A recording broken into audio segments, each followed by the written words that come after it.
All right, guys. So welcome to CPT Coding Workshop.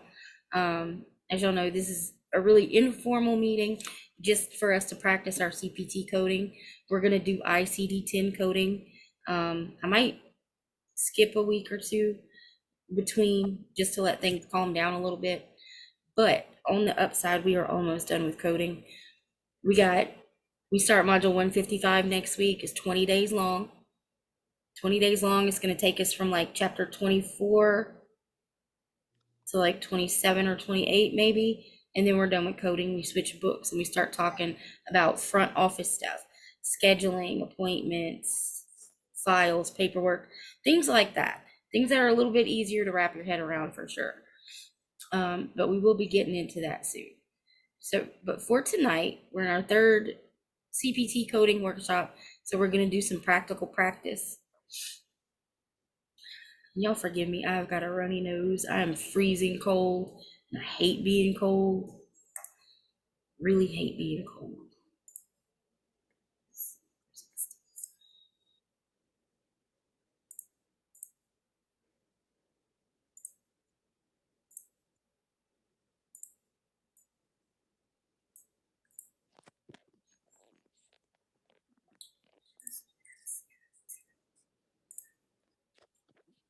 All right, can y'all see my screen? Yes.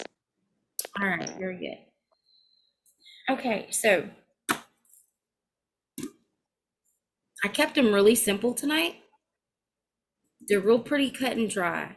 This first one I wanted to show y'all just because you see it says 2 codes. It says mumps vaccination, 14-year-old patient, MMR vaccine used. All right, 2 codes. Anybody know offhand why we have 2 codes for this? I would assume 2 different vaccinations. Close. That's close. One is for the vaccine itself, the medicine, and the other one is for the administration, or what we code the coders. You got to code the stick, the actual poking of the patient, the actual procedure part of it. But then you also have to code the medicine, the vaccine itself. So that was very close. Great guess. All right, so we're going to start. Let's see, mumps vaccination, MMR vaccine. I would start with vaccination, right? So we're going to go to the back of our CPT manual in the alphabetic index and just look up vaccination. And it should give us a list.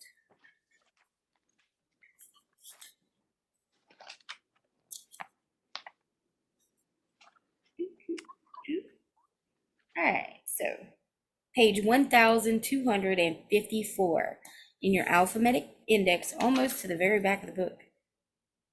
There's vaccines and toxoids, okay? And then it indents down, and there's like 1, 2, 3 and a half, 4 columns of vaccines. Mm-hmm. Or I'm sorry, 3 columns, and then it switches to vagina. All right, so vaccines and toxoids, we're just going to go down until we find mumps.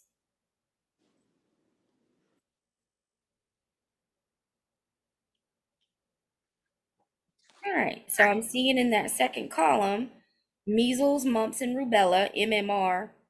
And then right below that, it says measles, mumps, rubella, and varicella. So that'd be the MMRV. So we want which one? The MMR, right? MMR. MMR. So that's leading me to 90707. So then, all right, so in your CPT manual for my new students, they're separated by section, but they go in numerical order, if that makes sense. Like the anesthesia section is, don't make me lie. It's the codes all start with 0, 0, 0, 1, 0, 0 to 0, 1, 9, 9, 9. Okay. And then the next section starts with 1, 0, 0, 0, 4 to 1, 9 and whatever. And it goes on like that. Your next section is going to be like the 2000 level codes, 3000, 4000, so on and so forth throughout the book in order.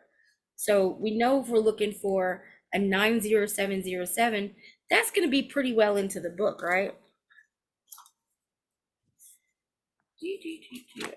And Page 726. very good. Thank you. Perfect. 726. All right, so 90707, measles, mumps, and rubella virus vaccine live for subcutaneous use. Now, subcutaneous, all that means is right below the skin. There's like different levels of skin, and subcutaneous is right below that top level. It's like in between the epidermis, the top layer of skin, and your muscle tissue. Subcutaneous is going to be in the middle there. And if y'all hear the child screaming in the background, just let it go. Try to ignore it. All right, so 90707. Now, it does not, you see right here, it does not specify that this code must be coded with the stick code, the administration code, right? Mm-hmm. Remember what I say, for a lot of the codes, the best thing to do is go to the beginning of this section and see if there are any additional guidelines that we should be reading. And that is where you would find about the administration code. If you turn a page or two back to page 722, Mm-hmm. they have the vaccines and toxoids start there, and you have a page of specifications. Okay. And if you look, the second or third paragraph where it starts out in green writing, Mm-hmm. codes 90476 to 90759, and then it lists some independent ones. Identify the vaccine product only.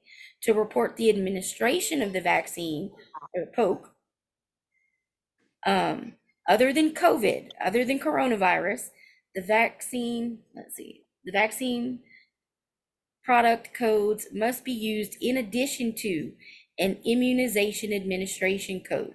And then it gives you the list of codes that are administration codes, which they're actually just the page before.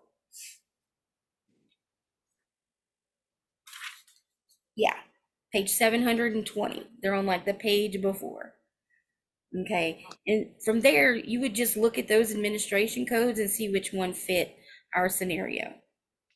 All right, so it starts at 90460.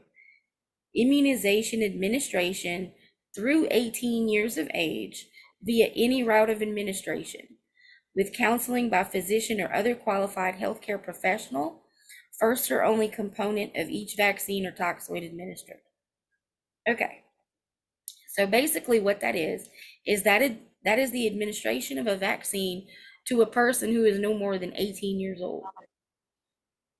And when a doctor gives a vaccine to a person who is under the age of 18 years old, they're supposed to talk to that child's parents or guardian or whoever's making their medical decisions.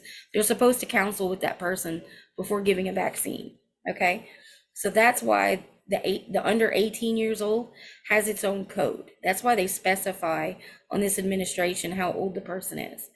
The other code, or the other code that you use the most, is the 90471, and it's the same thing but for people above the age of 18, which means if they're above the age of 18 they don't need that counseling, right? Okay. Parent. So it's just the vaccine itself. Now you'll notice with these codes that there's like 90460, which will be the code we need to code because ours is 14 years old, right? Right. And then right under that, you'll see 90461 with a little plus in front of it. And that you use when you're administering more than one vaccine at one time to a person under the age of 18. Okay? And it says that 90461 is each additional vaccine or toxoid component administered. List separately in addition to code for the primary procedure. And your primary procedure is just going to be the first vaccine that you give. So when But that's I wanted to considered point as that an out, how add-on? it doesn't say that right in the in the vaccine definition that you need the stick code, but that is something that's commonly known.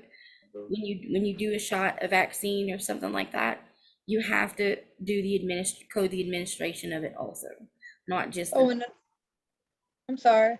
So whenever they have the plus and that would that be considered as an add-on to everything? when they have what? The plus. How you said there's more than one? Yeah, Okay. yeah. Instead of, if you did more than one vaccine, instead of coding the 90460, you do the 90461. To let them know you administered not one vaccine, but more than one. That's the difference there. The 90460 is you did one vaccine. The 90461 is you did multiple vaccines, or just more than one, two or more, essentially.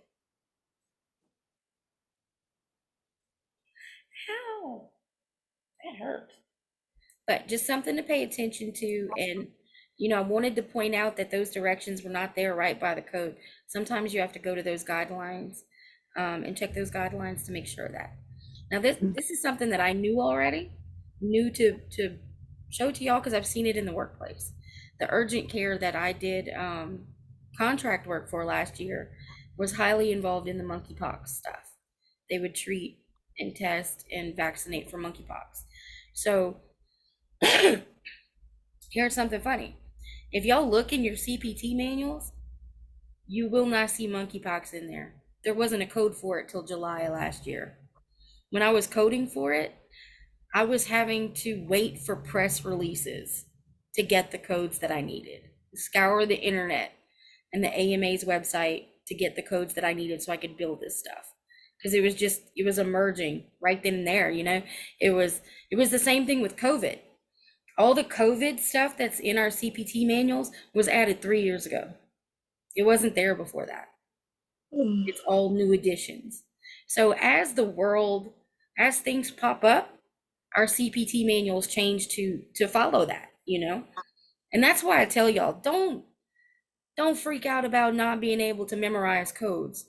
Don't memorize codes. That's a waste of your time and your brain power, because they may change. They may change next year to include more information or to specify something differently.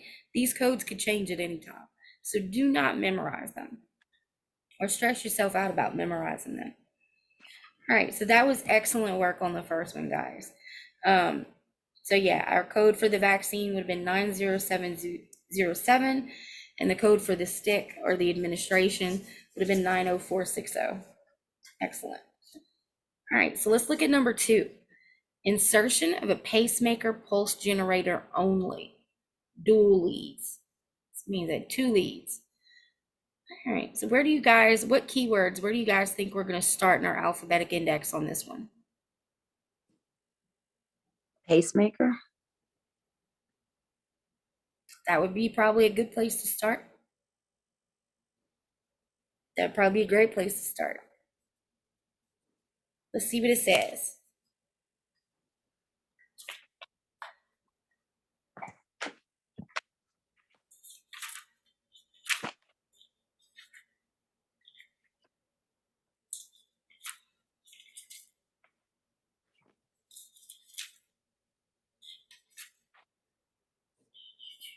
All right, so page 1182 in the alphabetic index, middle column, pacemaker, pacemaker system with leads, device evaluation, insertion.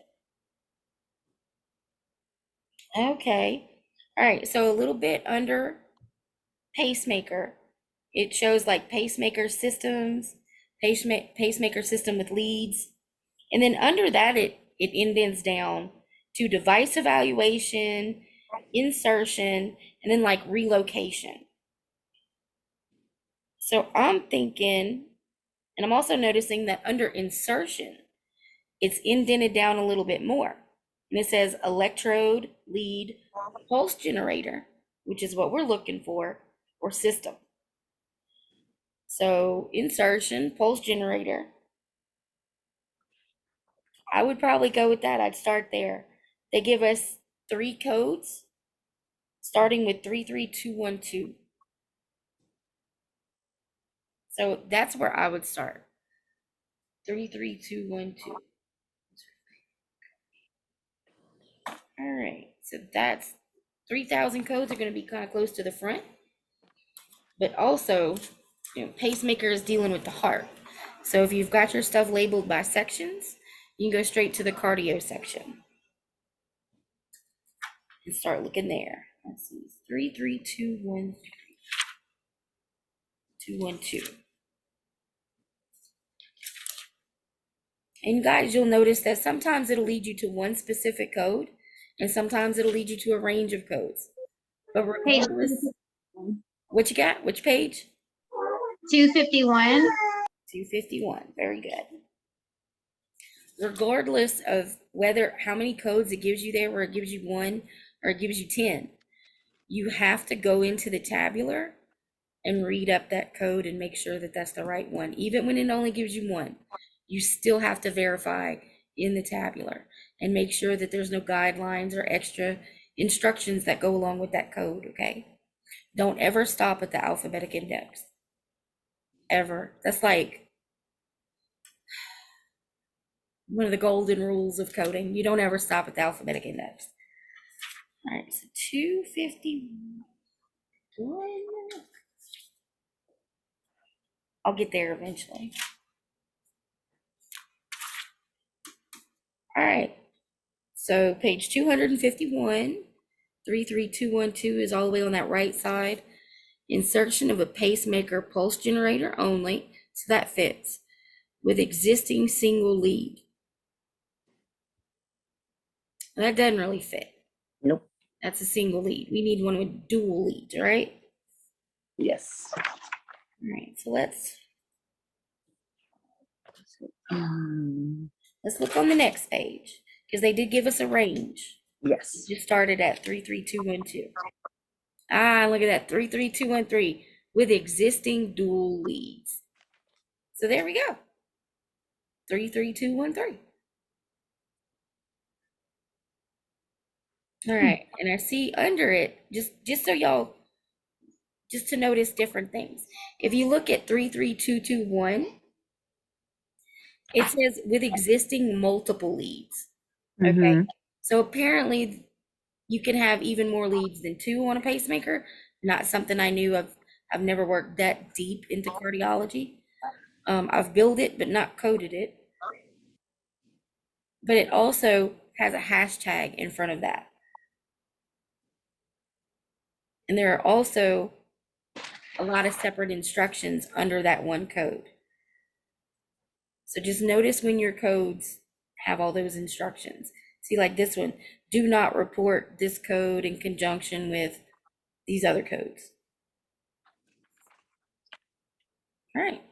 So, but for this scenario, ours is going to be the 33213. So very good. Very, very good. All right. So we're halfway done. All right. So number 3, 5-year-old male, removal of a pea from inside his nasal passage. So a kid stuck a pea up his nose and the doctor had to dig it out. All right. So anytime they remove something that is not a natural occurring body part out of someone, whether it be out their nose, out their butt, out wherever, that's the removal of a foreign body. Anything that's inside the body, whether somebody stuck it there, got stabbed there, whatever the case may be, it is considered removal of a foreign body because it's foreign from your body. It is not supposed to be in there. Okay. So this is going to be the removal of a foreign body from his nose. I don't think it matters what age he is, probably. That's probably just some extra fluff. But I do know it's going to be removal of a foreign body from the nose or nasal passage. So I would start with removal. You could probably start with removal or nose or nasal passage, maybe even. Any of the above will get you to the same place, guys. And that's another thing, Angel and Michelle, I want y'all to understand too. Um, I always say there's multiple ways to skin a cat. There are multiple ways to code. You can start with different keywords when you're coding something and end up at the right place, end up at the same place. Okay. So if you start with one code with one word and it doesn't lead anywhere, pick a different word. It's okay. And that's totally normal. I usually, the way I code, I start with the word that I have no idea what it is. That's usually what that's the medical procedure or diagnosis or whatever that I'm looking for. It's the word on the in the sentence that I don't know. So I usually start there. Okay, so say if we are working one day and they have like a code that we look up, but we get it wrong, will they correct us? It depends. If you have somebody, I'm sure, depending on where you go to work and what job you take up, you will have somebody to train you in that job and in how they want things coded and done and stuff like that. But coding in your job place is going to be really, really different than the coding that we do in class. Okay. I worked in the field for 8 years before I started teaching at Unitech. Never used a coding manual. Never. Nowadays, there is software, and that's what we start to work on in Module 156. There is software called EHR and there's EHRs and MERs, MRAs, and all kind of different ones. The ones that we focus on are EHRs, electronic health record systems. Okay, that's the ones that most doctors, offices, clinics, hospitals, they use this type of software. And there's tons of different companies that make this software, but it all functions the same. It all is to maintain patient data, to file claims, and to resolve claims essentially. It keeps all this medical data and bill information and insurance information. It keeps everything in one place for you. And it also helps you code. Most places, when they get this software, they preload it with the codes that they use the most. So most of the time, you're going to be working off of like a super bill or something that the office is going to send to you or give you, and you're going to code off of that. Okay, and you're going to get to see what super bills and different things look like when we get to the EHR system. You're actually going to put together some super bills yourself. And that way, once you're done with this program and you go sit down for a medical office job and they ask you, have you ever worked on an EHR system? Even if you've never worked in the medical industry, you can say, yes, I have. I've got so many months experience in this program working on an EHR system. So, and that's why we do it like that. There's like one entire module, 156 and 157, where we work on this. It's a simulated EHR basically. Y'all work in it and then I can go in behind you and see what you did. Okay. And I pull your grades from there.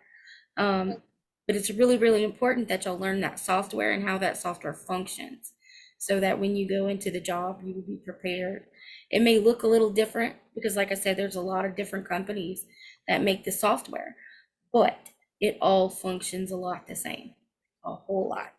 And I have one more question. It's like it's kind of related to this, but then it's not. Yeah. But like whenever I do start, working in that field, you see, I have a lot of tattoos. So would I be having to wear like turtlenecks or something to cover it? Because I know some people in the healthcare industry, they kind of strict about it. It depends. All right. So if you were in the front office of a doctor's office, like accepting payments or scheduling appointments or something, verifying insurance, something like that, more than likely so. But a lot, if you go to work for like an outsourced billing company or you work in the back doing the billing and stuff and you don't have a lot of patient contact, they'll be less strict on that. And especially like the first place that I did billing was an outsourced billing company. Like my general uniform is t-shirts and scrub pants and tennis shoes, maybe a hoodie. So you could probably get away with a hoodie and cover, because you probably can't see it. I don't know if it'll show up on here. I have a tattoo on my neck too. But I also have long hair, and you can't really see it. Yours is kind of up front. So maybe it's just going to depend on the employer. It's just going to depend on the employer. But what I would recommend for you, and you can talk more about that to career services, is when you go for a job interview, wear a turtleneck and then disclose that you have it if it gets to that point. I wouldn't let them see it off jump, Okay. just for first impression's sake. Because as unfair as it is and how sucky it is, people will judge you off the first impression, the first time they see you. Okay. I hate it. I think it's stupid. I know. You know, I think we should be able to be our natural born crazy selves all the time, and people should accept us, but they just don't, It's unfortunately. more like of the appearance, the professional appearance. So I understand. Right, right. But I tell you right now, in the wintertime, if you wear scrubs to work, you're gonna want that turtleneck under there anyway. Scrubs are not warm. That is my only grump. I love my scrub life, but they are not warm. I have gone to work with like thermals under my scrubs in the wintertime. But anyway, no, these are all great questions, Angel. Great questions. Let's see. All right, so 5-year-old boy with the pee up his nose. All right, so anybody found in the alphabetic index where we should look? 30300. 30300. Page 219. 19. She's going straight to it. Let's see where that gets us. What did you look in the alphabetic index? Just out of curiosity. Removal. Removal. And y'all, those are good keywords. Removal, excision, insertion, anything like that. Repair, any of your obvious procedure words, for lack of a better way to say it. All right, 219, 30300. Let's see what that is. Removal of foreign body, intranasal, office type procedure. Yes, ma'am. Perfect. And that's a real small, y'all see, that's a real small section. There's like 3 codes right there. There's removal of the foreign body from the nose, that same thing, but with general anesthesia. And then that same thing, bilateral rhinotomy. And that's like they gotta cut your nose open and crazy stuff. So that's 3 completely different things. So yeah, the 30300 is gonna be our code. Well done. Well done. All right. So let's knock out this last one. Excision of a tumor from a forearm, 4-centimeter tumor. That's a sizable tumor, yo. All right. So like I said, with something that plain, I would go with excision. And then probably under excision, it's going to list out the body parts, and you'll just find forearm, would be my guess. I actually have not looked this up yet. I'm working with y'all. Let's see. But I bet there's a lot of excision codes, because you could get something excised from probably any part of the body.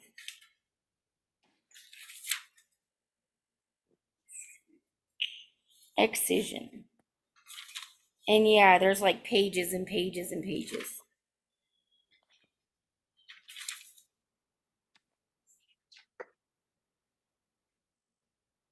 And they're all, that's the great thing too, is that all the body parts and everything are in alphabetical order.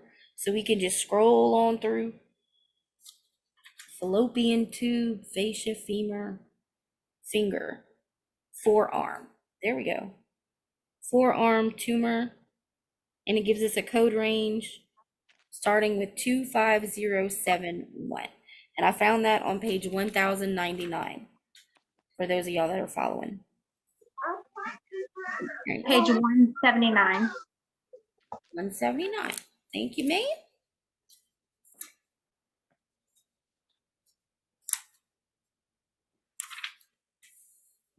All right.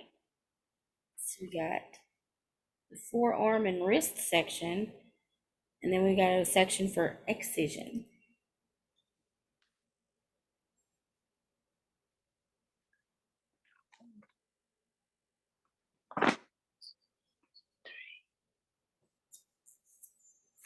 All right, so excision, biopsy, soft tissue, superficial.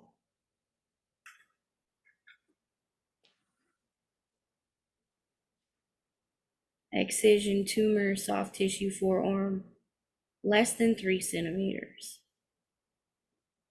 And then 25071.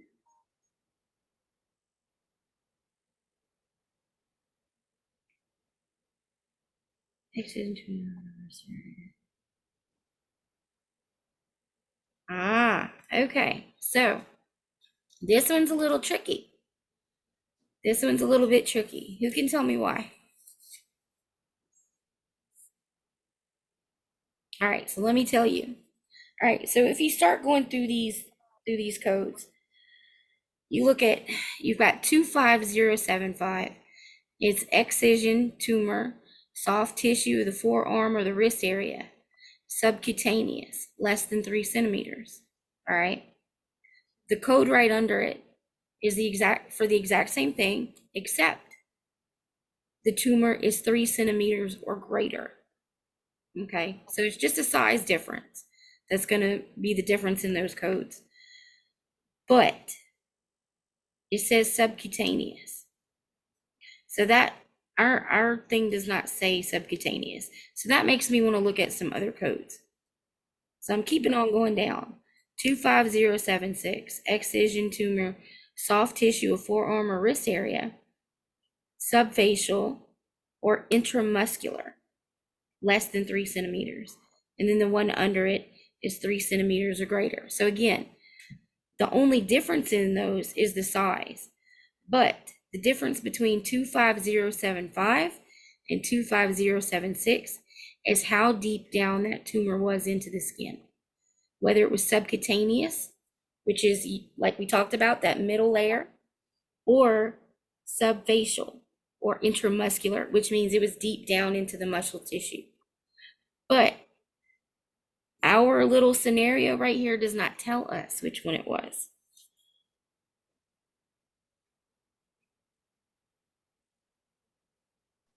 So Ms. what do y'all think? Jones, she had put in something in the chat. I don't know if you had seen it or not. Let's see.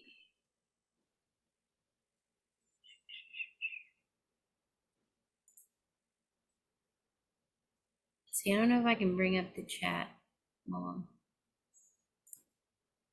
She had said 25078. Radical resection of tumors, lymphoma,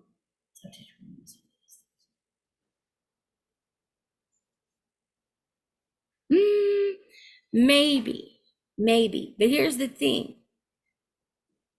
It didn't tell us radical resection.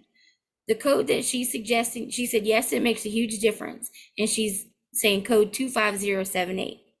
Here's my only problem with 25078 is our scenario doesn't say radical resection. And radical resection and excision are two very different things. Excision is simply cutting open and removing. Okay, radical resection is like they have to bust it apart, basically, and take it out piece by piece. So that's two pretty different procedures. But you're correct in keeping on reading down. But for this particular scenario, what I would do is I would not code it. I'd go back to my notes or go back to my provider or whoever, and I'd ask them, was it subcutaneous or was it intramuscular? I need to know so I can code it correctly. Well, sorry. My husband's not used to me being in meetings at night. But so that's good thinking. Good thinking, Karanisha. And you would be right if it was radical resection. But like I said, radical resection and excision is two really different procedures. Now she put 25073. If we knew whether it was intramuscular or subcutaneous, yes. And they said So- if they came back and said it was intramuscular, then 25073 would be the correct code. But if they came back and said that it was not that deep, that it was just in that middle layer of skin, then 25071 would be the correct code. So whenever we come up with a coding, well, I'm gonna say a description of something, and they don't really say where is it located or how it's performed, then we ask for more information about it to code it. Yes. You Okay. go back to wherever the record come from, whoever gives you your information, and you say, I need more information. And that's very common, y'all. It's very common.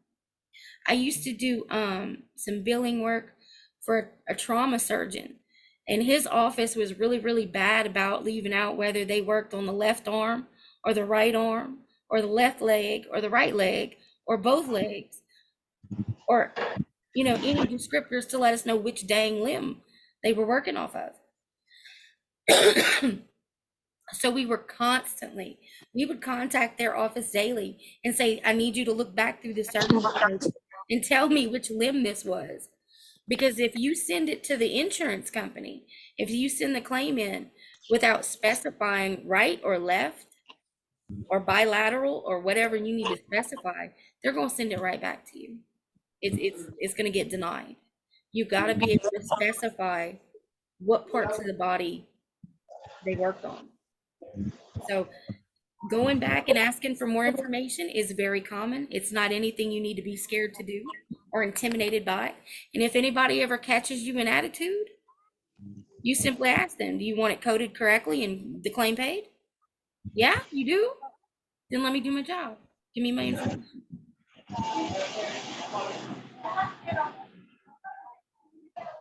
All right, so any questions about that? Any questions about anything?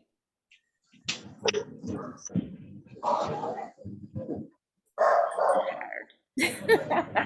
All right, did all of that make sense? And Michelle and Angel, I promise y'all, once y'all get your manuals, this will make a lot more sense. It will make a lot more sense. And I know we're throwing a lot of information at you, and it can be overwhelming, and that's perfectly normal. Jenny, Karanisha, and Jackie were in the exact same spot that y'all are in right now 3 weeks ago. Oh, yes. Oh, yes. Yes, they've been there. And I told them, at that time, just bear with me for a few weeks and things will level out. They'll start to click. You'll get into a routine and it'll be okay. So I'm gonna tell y'all the same thing. The thing that stuck in my head was, oh, sorry. The thing that stuck in my head was when you said 1 month, give it 1 month and you'll understand it.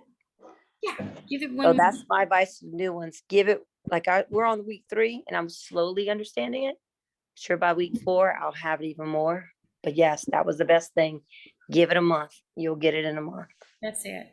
And Yeah, from the sounds of it, it sounds like it's common sense, but I want to make sure I get my manual first before I try to judge somebody's cover.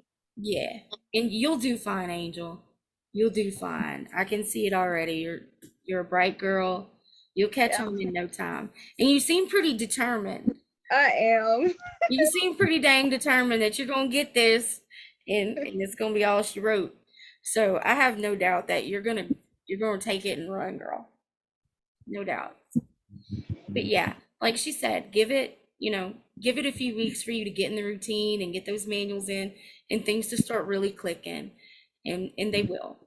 And they will. And then one day in a few months, you're gonna be like, you're gonna just look at this manual and everything, the light bulbs are gonna go off, the clouds are gonna clear, the sun's gonna shine, and it's gonna be, was this what I was stressing about all this time?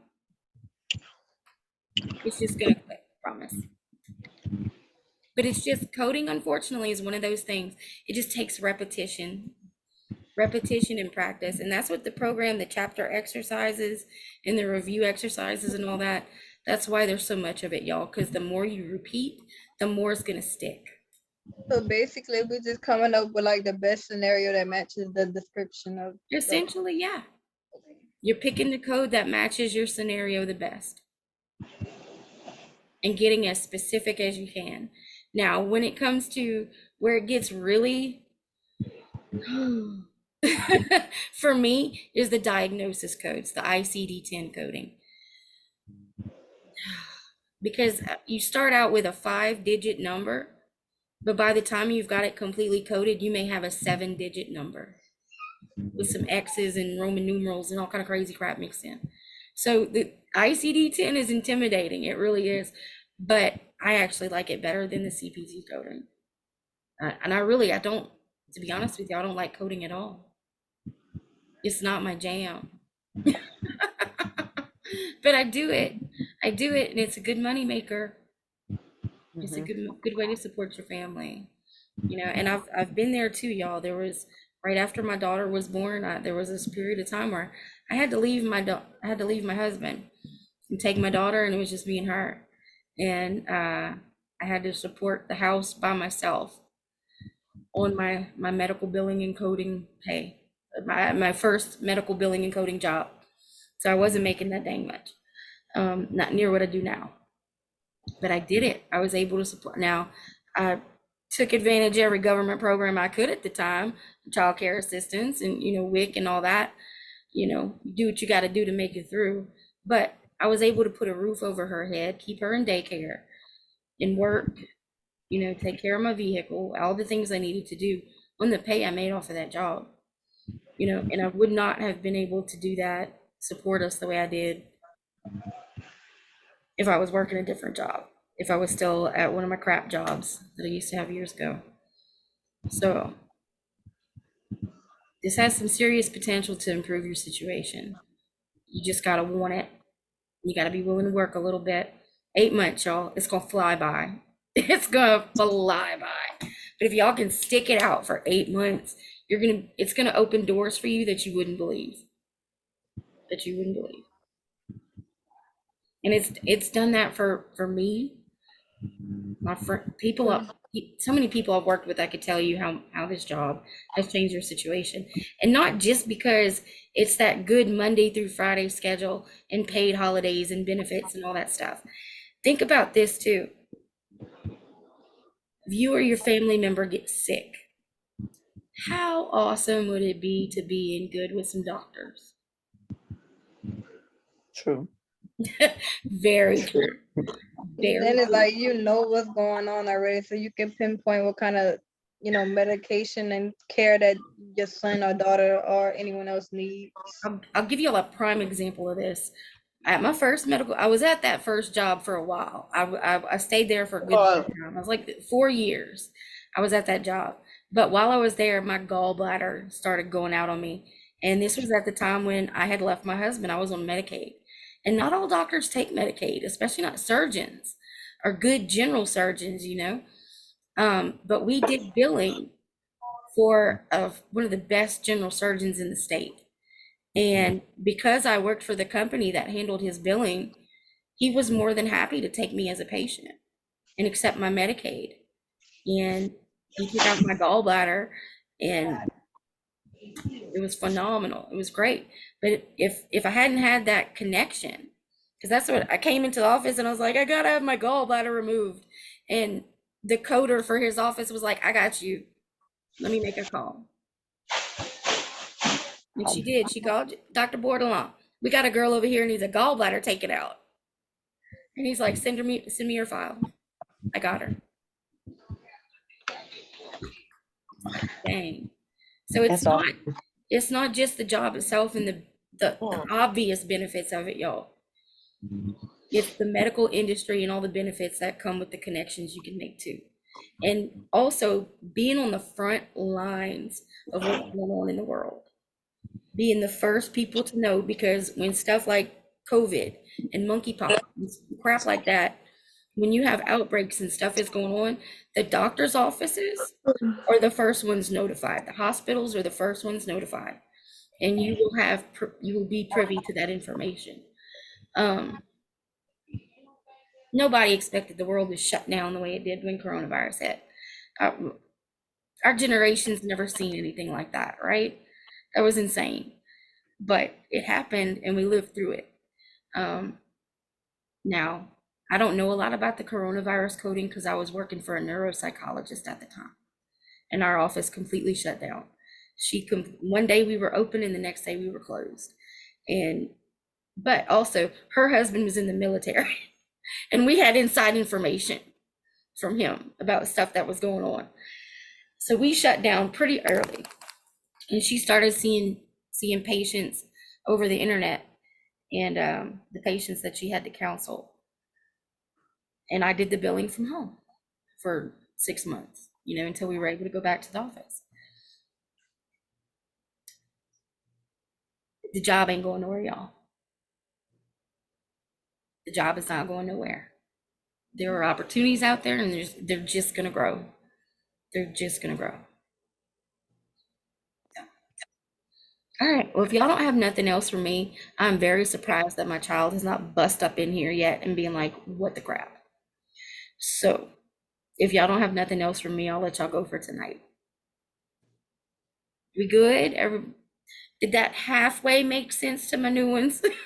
Yes, ma'am. Good. Jenny and Karanisha, y'all are doing great. Y'all are really doing great. Y'all are catching on and doing fantastic. Keep up the good work, ladies.